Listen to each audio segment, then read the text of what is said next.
안녕하십니까. 광성고등학교 2학년 학생 여러분. 저는 오늘 강의를 맡은 국어교사이자 여러분의 26년 선배 장성민입니다. 드디어 세 번째 레슨 2024년 10월 모의고사의 26번부터 29번까지 문제의 지문이죠. 정전 용량형 근접 습도 센서에 대해 설명하도록 하겠습니다. 먼저 본문을 보기 전에 이렇게 하도록 하겠습니다. 비문학 문제를 풀기 위해서는 글을 읽을 때 내용을 구조화하는 게 중요한데요. 그러기 위해서 먼저 문단 앞에 번호를 매기도록 하겠습니다.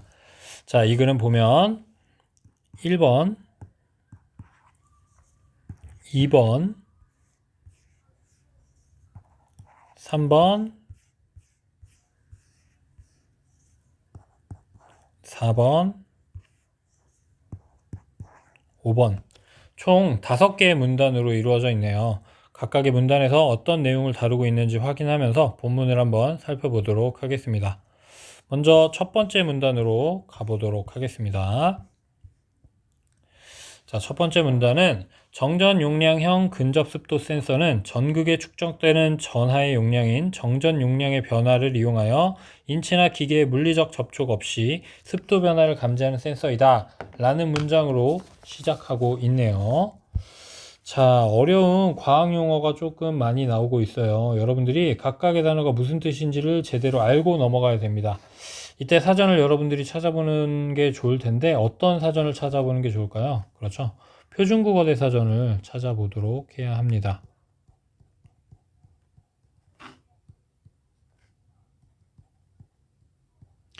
우리의 기준은 표준국어 대사전인데 선생님도 표준국어 대사전을 찾아보니까 정전 용량이라는 게 뭐라고 나와 있냐면 절연된 고립도체의 전위 또는 축전기 급박선 사이의 전위차를 단위 압력까지 올리는 데 필요한 전기량 이렇게 되어 있는데요.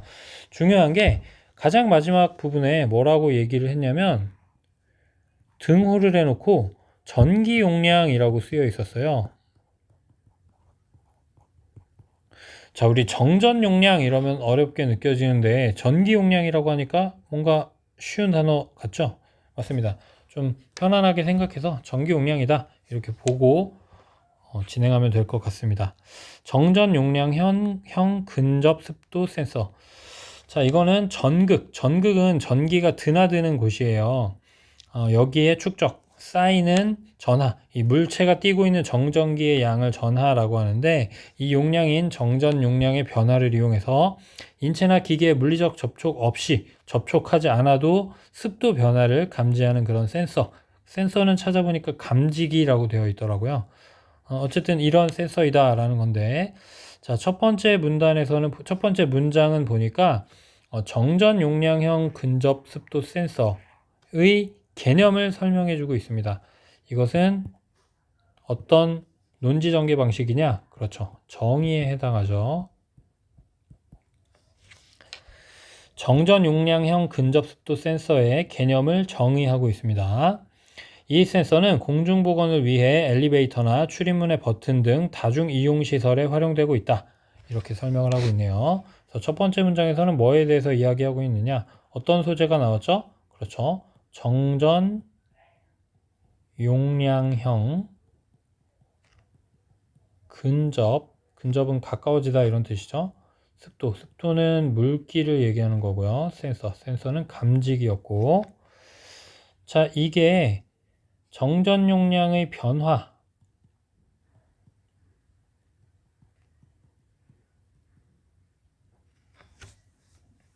이 변화를 감지하는 센서이다 라는 점을 1문단에서 설명을 해줬습니다.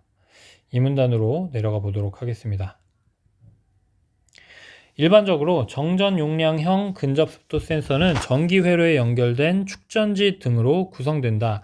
자, 구성된다 라는 표현이 나오면 어떤 한 사물에 대한 구성 요소들을 나눠서 이야기하는 거기 때문에 어떤 논지 전개 방식이 되느냐? 이쪽으로 필기가 안 되네요. 자, 분석이라고 볼 수 있습니다. 자, 정전 용량형 근접 습도 센서는 축전기 등으로 구성이 되는데 그 축전기는 어떻게 또 구성이 되느냐? 전하를 전극에 저장하는 장치인데 평면으로 된 2개의 전극과 1개의 수분 유지 기판으로 구성되어 있다. 이렇게 되어 있네요.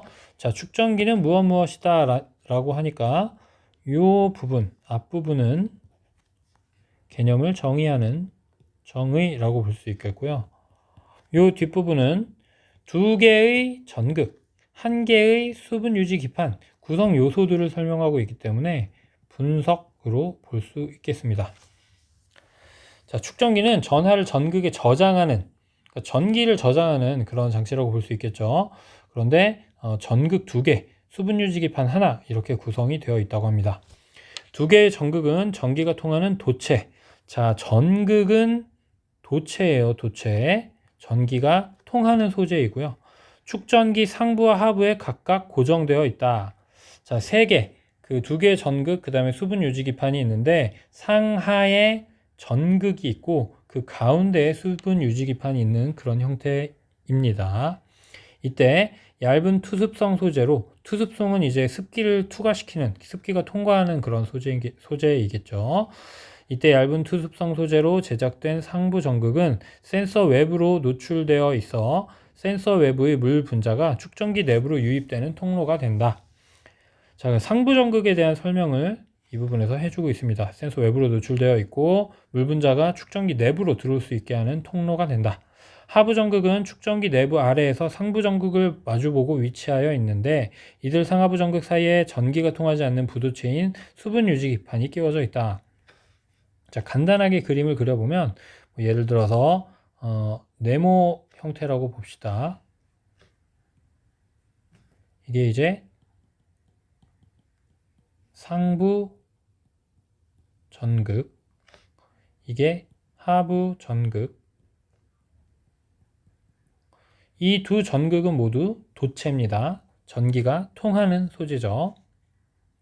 그리고 이 위에서 아래로, 위에서 상부 전극을 통해서 습기가 물 분자가 축전기 내부로 유입이 된다. 이렇게 설명을 하고 있고요. 하부 전극은 이렇게 축전기 내부에서 상부 전극을 마주보고 위치하여 있는데 이 가운데에 수분 유지 기판이 끼워져 있다. 이렇게 설명을 하고 있습니다. 수분 유지 기판에는 작은 인력만으로 물 분자를 쉽게 많이 흡착할 수 있는 이황화 몰리브덴과 같은 방막 소재가 증착되어 있다. 자, 수분 유지 기판은 아까 부도체라는 얘기가 있었어요. 전기가 통하지 않는다라고 되어 있었거든요. 자, 여기에는 근데 뭐가 있느냐? 물 분자가 많이 쉽게 흡착, 붙을 수 있는 이황화 몰리브덴과 같은 방막 소재. 방막은 굉장히 얇은 막을 의미합니다. 굉장히 이제 얇게 막이 붙어 있다. 수분 유지 기판에는 전기가 흐르지 않는 물체이지만 여기에 굉장히 얇은 막이 부착되어 있다. 이렇게 볼 수 있습니다. 자, 그래서 두 번째 문단에서는 주로 뭐에 대해서 이야기를 했느냐? 뭐의 구성이었죠? 맞습니다. 축전기의 구성에 대해서 주로 설명을 했습니다. 축전기는 어떻게 구성이 되어 있죠? 전극 두 개, 위에 있는 상부 전극, 그리고 중간에 있는 수분 유지 기판, 그리고 아래쪽에 있는 하부 전극. 이렇게 세 개로 구성되어 있다라고 설명을 하고 있네요. 자, 3문단으로 넘어가겠습니다. 센서에 전원이 공급되면 수분 유지 기판에는 전기가 흐르지 않지만, 자, 전원이 공급된다라고 하는 것은 전기를 통하게 해주는 건데 수분 유지 기판에 전기가 흐르지 않는 건 당연합니다. 왜? 수분 유지 기판은 부도체이기 때문에. 상하부 전극에는 서로 다른 전하가 모여 두 전극 사이에는 전기장이 형성된다. 전기가 통한다. 그러니까 도체인 상하부 전극은 전기가 흐른다. 이렇게 볼 수 있겠습니다. 이때 수분 유지 기판을 구성하고 있는 각 분자 내에서 음전하를 띠는 전자가 양전하를 띠는 전극 쪽으로 모이게 되면서 분자 내부의 전자와 양전하를 띠는 원자핵은 재배열된다. 자, 이거는 우리 여러분들의 배경 지식을 활용하는 것도 좋을 것 같고요. 여기서도 잠깐 설명을 해주면 그 분자라는 것은 어떤 물질의 기본적인 성질을 가지고 있는 그런 작은 입자입니다. 그런데 더 나눠지게 되면 원자라는 개념이 있잖아요. 원자는 또 어떻게 나눠지냐면 여기 설명하고 있는 것처럼 원자핵이라는 게 있고요.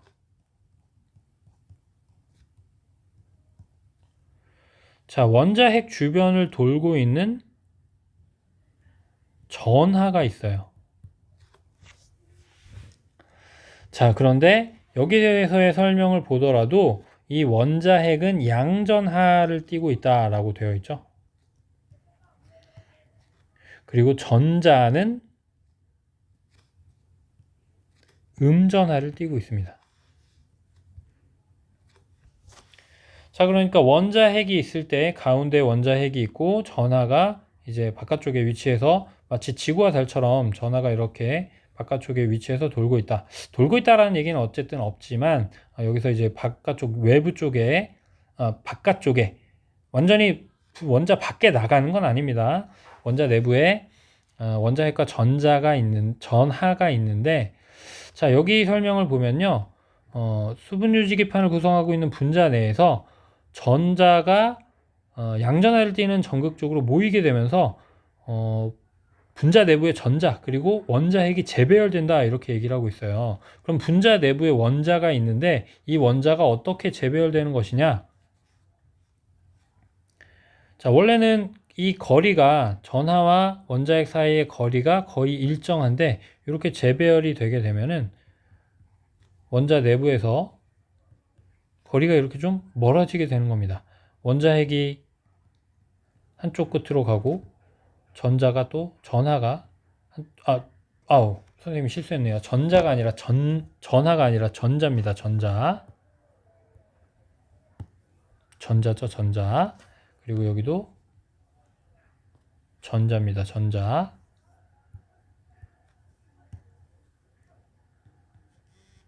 자, 어쨌든 음전하를 띠고 있는 이 전자가 서로 좀 바깥쪽으로 재배열이 되는 겁니다. 그래서 이 분자 내부에서 원자핵과 전자가 사이가 좀 멀어지게 되는, 다시 배열되게 되는 그런 내용을 얘기하고 있는 겁니다.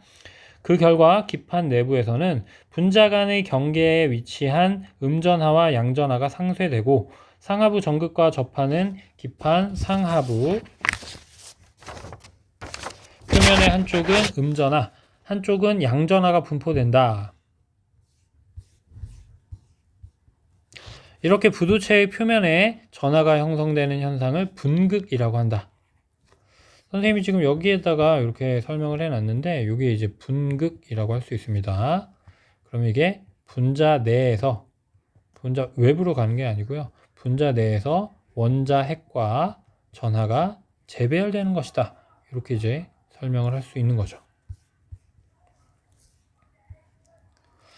수분 유지기판의 분극으로 인해 상하부 전극에는 더 많은 전하가 축적될 수 있는데 이때의 정전 용량 값이 센서가 가지는 정전 용량의 기본 값이 된다. 아까 분자 얘기를 했는데 예를 들어서 작은 물방울 하나가 물 분자 하나라고 한다면 어떤 일정한 그 사물이 가지고 있는 물방울, 물 분자가 있을 거잖아요. 그것들이 뭐 예를 들어서 10개가 있다, 100개가 있다 그러면 그 100개가 분극되는 만큼의 어떤 전기 용량, 그게 이제 정전 용량의 기본값이 되는 겁니다. 그래서 전기를 통하게 해주면 그 정전 용량의 기본값이 나타난다. 그렇게 볼 수 있습니다. 자, 이게 세 번째 문단의 내용이었는데요. 뭐에 대해서 얘기를 했느냐? 쭉 길게 설명한 게 정전 용량의 기본값입니다. 전기를 통하게 해주면 수분유지기판 내에서 분자 내 재배열이 일어나고 그게 이제 분극인데 그렇게 되면 정전 용량의 기본값을 알 수 있다. 자, 네 번째 문단입니다. 이렇게 전원이 공급된 상태의 정전 용량형 근접 습도 센서가 물 분자를 감지하는 과정은 다음과 같다.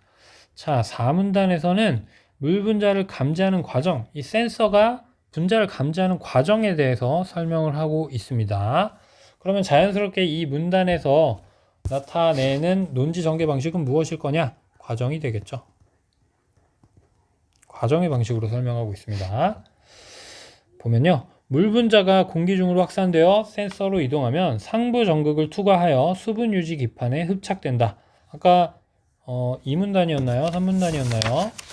2문단에서 설명할 때 상부 전극을 통해서 물 분자가 들어온다 라고 얘기를 했잖아요. 그 얘기네요. 물 분자가 공기 중으로 확산되어 센서로 이동하면 상부 전극을 투과하여 통과한다는 얘기죠. 수분 유지 기판에 흡착된다. 붙는답니다. 물 분자가 상부 전극 거쳐서 수분 유지 기판에 붙습니다. 수분 유지 기판에 물 분자가 흡착되면 물 분자 내부의 음전하를 띠는 산소 원자와 산소 원자는 음전하를 띈답니다. 양전하를 띠는 수소 원자. 물 분자를 얘기할 때 우리 H2O 이렇게 얘기하잖아요. 그런데 O가 산소고 H가 수소잖아요. 그런데 이 산소가 음전하 그리고 수소가 양전하다 이렇게 설명을 하고 있네요. 이런 수소 원자는 상하부 전극 사이의 전기장이 형성된 방향에 따라 분극된다. 이거 이제 뒤에 문제에도 나오는 거지만 분극이 될 때는 각각의 전하에 따라서 인력이 작용하는데 서로 같은 극끼리 만나면 어떻게 하나요? 밀어내죠. 청력이 작용하고 서로 다른 극이 만나면 인력, 서로 잡아당기는 그런 힘이 작용을 합니다. 그거를 참고하면서 계속 봅시다. 이때 분극이 일어나는 정도를 유전율이라고 하는데 유전율에 대한 설명이 나왔어요. 이것도 정의라고 볼 수 있겠죠. 분극이 일어나는 정도가 유전율이다. 이 부분에서는 설명 방식, 논지 전개 방식이 정의라고 볼 수 있겠습니다. 수분 유지 기판보다 유전율이 높은 물 분자가 수분 유지 기판에 흡착되면 수분 유지 기판에서는 이전보다 분극이 더 잘 일어난다. 수분 유지 기판보다 유전율이 물 분자가 더 높다고 합니다. 그래서 물 분자가 수분 유지 기판에 흡착이 되면 이전보다 분극이 더 잘 일어나는 거죠. 재배열이 계속 더 잘 일어나는 겁니다. 이에 따라 상하부 전극에 축적되는 전하의 양도 많아지면서 결과적으로 정전 용량도 증가하게 된다. 정전 용량이 기본값이 있었는데 물 분자가 들어오면서 점점 더 이런 정전 용량이 늘어나게 된다라는 얘기죠. 이렇게 감지된 정전 용량이 일정 값을 넘으면 전기 회로에서는 전기 신호를 통해 센서와 연결된 기계를 작동시키는 것이다. 정전 용량이 증가하다가 일정한 값을 넘어가면 센서와 연결된 기계가 이제 작동하는 거죠. 예를 들어서 기계가 불빛이 나오는 기계다라고 하면은 그 용량이 넘어가면 이제 불이 들어오는 그런 식으로 기계가 작동이 되는 것일 겁니다. 4문단은 중심 내용이 5문단이랑 연결이 돼서 바로 5문단으로 넘어가도록 하겠습니다. 5문단입니다. 이후 수분 유지기판에 흡착된 물 분자는 수분 유지기판에 증착된 방막 소재와의 인력을 오래 유지하지는 못하고 빠르게 탈착된다. 여기서 보면요, 물 분자가 기판에 흡착이 됐는데 이 방막 소재, 얇은 막 소재랑 인력을 오래 유지하지 못하고 빠르게 이제 떨어진대요. 마치 포스트잇처럼 포스트잇 같은 거 쉽게 붙이면 쉽게 떨어지잖아요. 그런 것처럼 빠르게 떨어진다라는 얘기를 하고 있습니다. 이거에 대한 이유를 추론한 것이 이제 29번 문제인데요. 오늘은 29번 문제까지만 여기서 설명을 하도록 하겠습니다. 조금 이따가 29번 문제도 같이 보도록 하겠고요. 일단 더 계속 읽어볼게요. 이는 방막 소재에서 음전하를 띠는 부분과 물 분자의 산소 원자 사이에 작용하는 전기력 때문이다. 방막 소재에서 음전하를 띠는 부분 그리고 물 분자의 산소 원자 사이에 작용하는 전기력 이렇게 얘기를 했는데 아까 선생님이 인력, 청력 얘기했잖아요. 인력은 잡아당기는 힘이고 청력은 밀어내는 그런 힘이었습니다. 그런데 방막 소재에서 음전하를 띠는 부분 그리고 물 분자의 산소 원자 사이에 작용하는 전기력 이것은 인력이나 청력 둘 중에 하나이겠죠. 그런데 가에서 보면은 인력을 오래 유지하지 못한다 라고 얘기했기 때문에 이 전기력이 만약에 인력이라면 계속 유지할 수 있어야 되겠죠. 인력끼리만 계속 작용을 하니까. 그런데 이 전기력은 청력에 해당할 겁니다. 그렇기 때문에 빠르게 떨어지겠죠. 인력만 있는 게 아니라 청력이 같이 작용하니까 이 청력 때문에 인력이 상쇄돼서 떨어지게 되는 그런 상황이 발생하는 겁니다. 수분 유지기판에서 물 분자가 탈착하면 축전기 상하부 전극의 정전 용량도 원래 크기를 회복하면서 센서는 또 다른 습도 변화에 반응할 수 있는 상태가 된다. 이 부분은 뭐냐면 수분 유지기판에서 물 분자가 탈착했다. 그러면 물 분자가 원래 붙었다가 떨어져 나갔다라는 거니까 그 처음에 수분 유지 기판 상태로 돌아가는 겁니다. 그러면 원래 가지고 있는 정전 용량, 전기 용량이 있는데 아까 얘기했던 정전 용량의 기본값이 되겠죠. 그 기본값을 회복한다라는 얘기입니다. 그러면 또 다른 습도 변화에 반응할 수 있는 상태가 된다. 습도가 물이 한번 붙었다가 떨어졌으니까 또다시 물이 들어오면은 그 습도 변화에 반응해서 다시 정전 용량이 커지고 떨어지고 이런 상태를 이제 반복할 수 있는 그런 상태가 된다. 그런 상태로 돌아온다라는 거죠. 그래서 4문단, 5문단에서는 뭐에 대해서 설명했냐면 자, 정전 용량형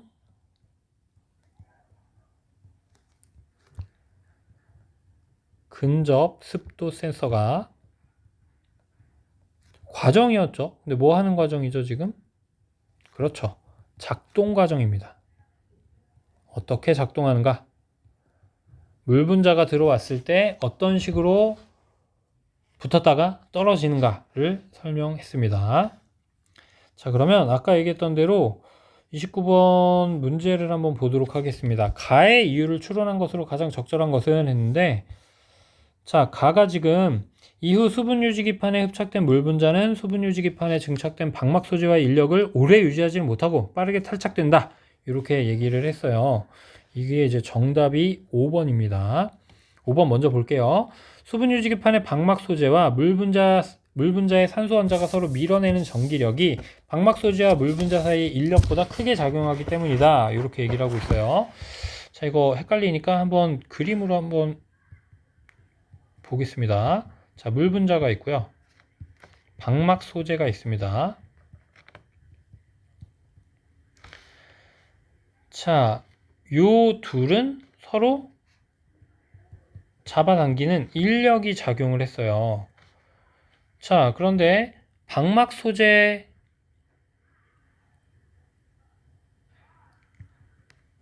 자, 5분단에 가 바로 뒷부분에 보면 뭐라고 했냐면 방막 소재에서 음전하를 띠는 부분이 있다. 이렇게 얘기를 했습니다. 방막 소재에서 음전하를 띠는 부분이 있어요.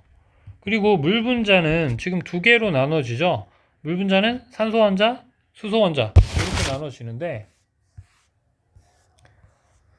자, 아까 4문단에서 보면 산소 원자는 음전하를 띈다고 설명을 했습니다. 산소 원자는 음전하.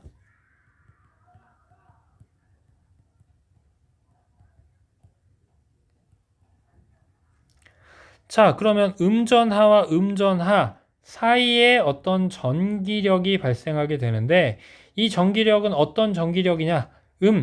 마이너스, 마이너스. 같은 전하니까 같은 전하끼리는 어떻게 한다? 밀어낸다. 청력이 작용하는 거죠. 그래서 1이 아니라 서로 잡아당기는 인력이 아니라 청력, 밀어내는 힘이 작용하기 때문에 5번이 정답이 됩니다. 그래서 방막 소재와 방막 소재, 음전하, 물 분자 사이에 인력, 이 둘은 이제 잡아당기는 거였는데 방막 소재와 물 분자 사이에 서로 밀어내는 전기력, 그게 이제 산소 원자와 이 방막 소재 사이의 청력이죠. 이게 더 크게 작용하기 때문에 인력보다 이 청력이 더 크게 작용하기 때문에 금방 떨어지게 된다라는 겁니다. 이 인력이 더 크면 그래도 계속 붙어 있겠죠. 그래서 5번이 정답이 되고요. 3번만 하나 더 보도록 할게요. 3번은 이제 적절하지 않은데 어떤 부분이 적절하지 않느냐 한번 읽어보겠습니다. 수분유지기판의 방막 소재에서 음전하를 띠는 부분과 물 분자의 산소 원자가 서로 다른 극성을 띠고 있기 때문이다. 자, 근데 여기 지금 정리한 걸 보면요. 자, 산소 원자는 음전하,